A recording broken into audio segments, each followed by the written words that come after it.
every year we do the BGBS, means the industrial conference.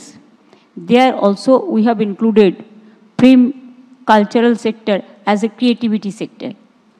Because without the creativity, nobody can survive. If you don't have the human touch, only robotic idea cannot give you the mental peace. So take care about your health.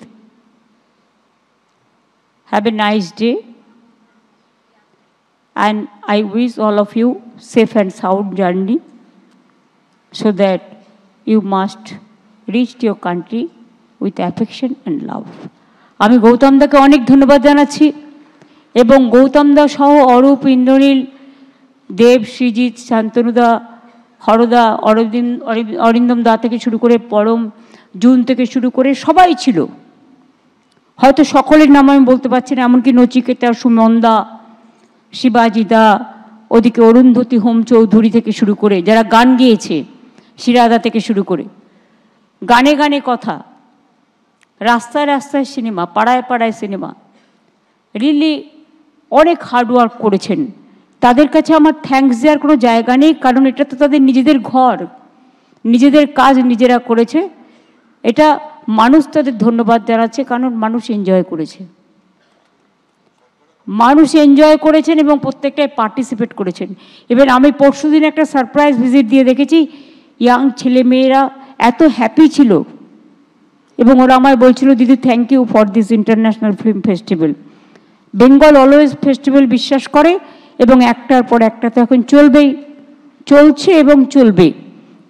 তার কারণ উৎসবের মধ্যে দিয়ে মানুষের সৃষ্টি তৈরি হয়। দিল্লি বিস্ফোরণের পর পাকিস্তান থেকে আসছে হুমকি ফোন। অভিযোগ শুভেন্দু অধিকারীর। শুভেন্দু অধিকারী দাবি করছেন তিনি হুমকি ফোন পাচ্ছেন পাকিস্তান থেকে। এর আগে বাংলাদেশ থেকে নিয়মিত হুমকি ফোন আসতো, পরশুদিন পাকিস্তান থেকে হুমকি ফোন আসে অভিযোগ বিরোধী দলনেতার। সৌদি আরব থেকেও এসেছে হুমকি ফোন। অডিও প্রকাশ করে দাবি শুভেন্দু অধিকারীর। হুমকি প্রসঙ্গ যেখানে জানানোর জানিয়েছি, প্রতিক্রিয়া বিরোধী দলনেতার।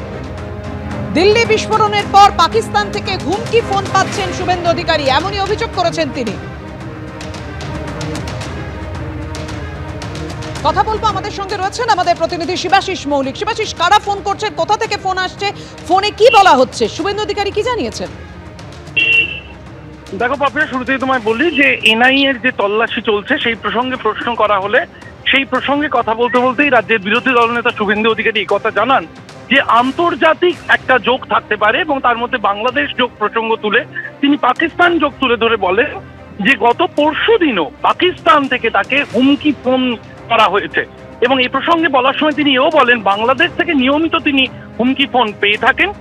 তিনি একটি অডিও প্রকাশ করেছেন এবং সেই অডিও, তাতে পাওয়া যে অডিও, শুভেন্দু অধিকারীর থেকে পাওয়া যে অডিও, সেই অডিওর নম্বর কিন্তু সৌদি আরবের এবং সেখান থেকে শুভেন্দু অধিকারী দেওয়া অডিও অনুযায়ী সেখানে হুমকি দেওয়া হচ্ছে, সাবধানে থাকতে বলা হচ্ছে রাজ্যের বিরোধী দলনেতা শুভেন্দু অধিকারীকে। এবং সেই প্রসঙ্গে কিন্তু তিনি বারবার যে কথা বলেন যে বিভিন্নভাবে কিন্তু তার কাছে হুমকি ফোন আসছে এবং নিয়মিত এই হুমকি ফোন আসে বাংলাদেশ থেকে, এখন পাকিস্তান, সৌদি আরব থেকেও আসছে, এমনটাই কিন্তু অভিযোগ রাজ্যের বিরোধী দলনেতার।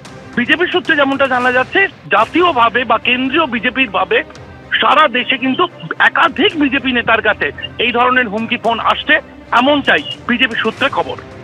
ধন্যবাদ তোমাকে শিবাশিস।